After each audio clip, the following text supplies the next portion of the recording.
What if I told you that saving money does not have to start with hundreds of dollars? Welcome to Money Made Simple, where we make personal finance simple for beginners. Today, let's talk about how you can start saving money with just $10 a day.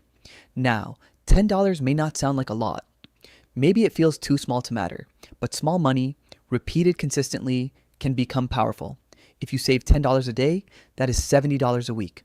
In 1 month, that is around $300. In 1 year, that is about $3,650. That is not small anymore. The problem is that most people wait until they have extra money to start saving.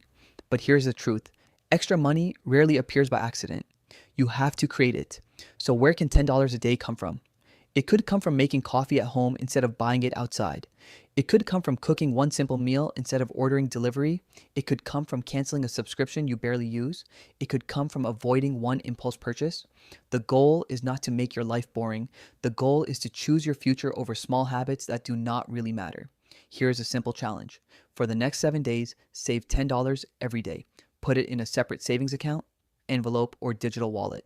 Do not leave it mixed with your spending money. At the end of the week, you will have $70. More importantly, you will have proof that you can save.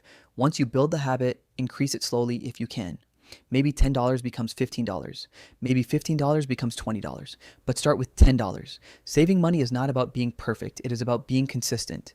Your future does not need one huge decision. It needs small decisions repeated every day. Subscribe to Money Made Simple for more beginner-friendly money tips.